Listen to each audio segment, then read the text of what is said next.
Allez, allez, plus vite.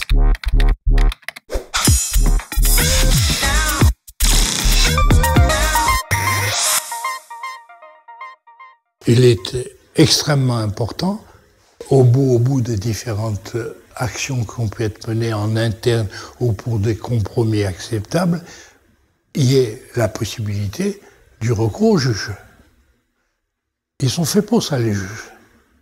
Si on est dans un état de droit, c'est que pour toutes les situations que l'on peut imaginer, il y a une juridiction qui est capable de donner une réponse.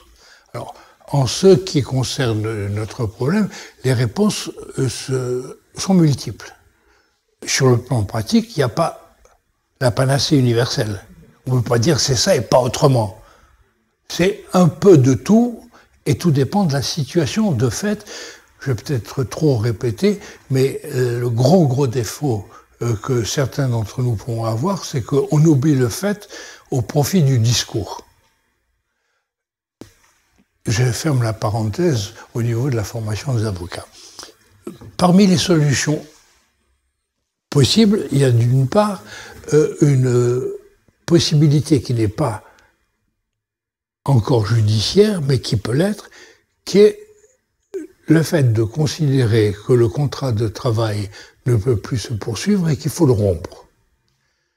Il est possible donc de négocier des ruptures de contrat de travail et en particulier, depuis environ 2 ans, on a inventé un 3e mode de rupture du contrat de travail, là où auparavant il n'y avait que 2 modes de rupture à l'initiative de l'employeur, à l'initiative du salarié, avec subsidiairement un problème d'imputabilité de la rupture qui permettait de dire que le licenciement était justifié ou pas justifié, ou que le salarié qui démissionnait parce que était son pouvoir, ou il le démissionnait contraint forcé en raison des circonstances, et où il requalifiait les choses. Donc il n'y avait que ces 2 modes, qui étaient un peu complexes, mais qui existent toujours.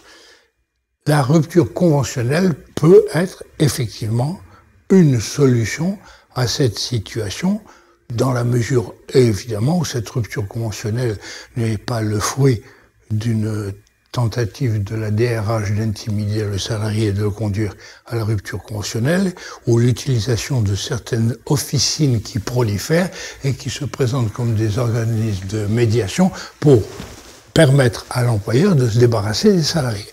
Donc, la vraie rupture conventionnelle des salariés normalement assistée permettant une bonne négociation est bonne, puisque en particulier, il y est prévu une indemnité fixée dans le cadre de l'accord qui est intéressante à tous les points de vue, puisqu'elle est défiscalisée et désocialisée. Ça, c'est la solution qui n'est pas encore contentieuse. Sur le plan contentieux, les solutions sont relativement nombreuses. Je vais essayer d'être bref.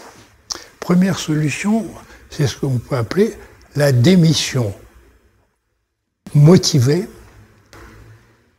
qui est la lettre de démission du salarié disant « je démissionne », mais pas parce que j'ai envie de partir, mais parce que vous me forcez à partir en raison de toutes les fautes.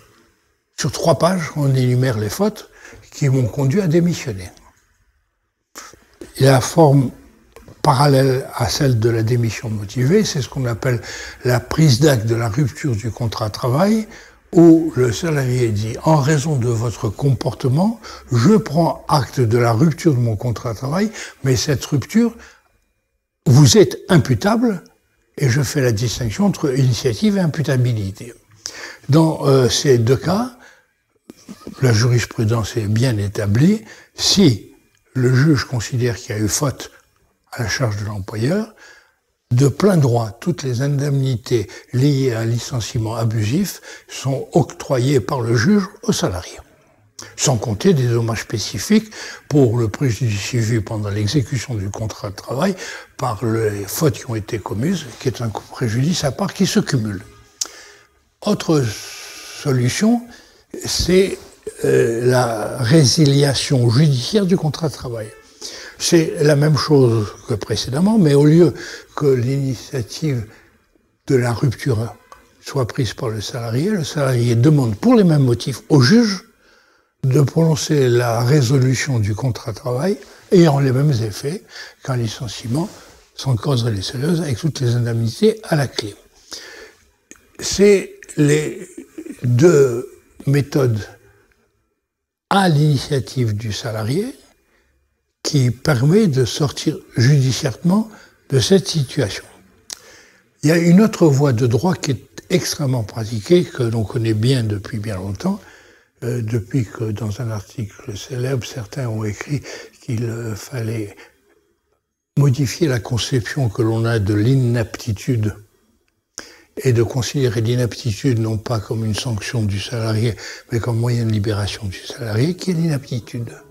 Si l'inaptitude, après un arrêt maladie définitive, est prononcée par le médecin du travail parce qu'il considère que le milieu pathogène dans lequel vivait le salarié, il ne peut plus vivre dans ce milieu pathogène, la solution juridique est plus simple que les précédentes, d'une part parce que l'employeur est obligé au bout d'un mois soit de payer les salaires, soit de licencier. Et s'il licencie, il doit régler les indemnités conventionnelles de licenciement, même s'il est dispensé de payer le préavis qui ne peut pas être effectué. Mais dans ce cadre-là, si en amont, et bien en amont, a été préparé le dossier du salarié, la solution judiciaire est d'une simplicité totale. Le salarié va devant le juge, dit « Durant X mois ou années, j'ai souffert de maltraitance, donnez-moi des dommages et intérêts », si vous considérez que les faits sont établis. Deuxième conséquence, si j'ai été malade pendant X semaines ou X mois, et si j'ai été déclaré inapte, c'est parce qu'en amont, j'ai subi des maltraitances et une souffrance au travail, ce qui fait que le motif de mon licenciement, la cause réelle et sérieuse de mon licenciement, ce n'est pas l'inaptitude que le médecin du travail a constaté, c'est les fautes que vous avez commises et ont conduit à l'inaptitude, donc le licenciement est sans cause réelle et sérieuse. Vous devez me payer le préavis, les compléments sur salaire que je n'ai pas perçus aux petites indemnités journalières, plus des dommages et intérêts pour licenciement sans cause réelle et sérieuse. Voilà l'autre voie qui est de plus en plus pratiquée et que maintenant la jurisprudence, après un long combat, a admis, y compris au niveau de la Cour de cassation.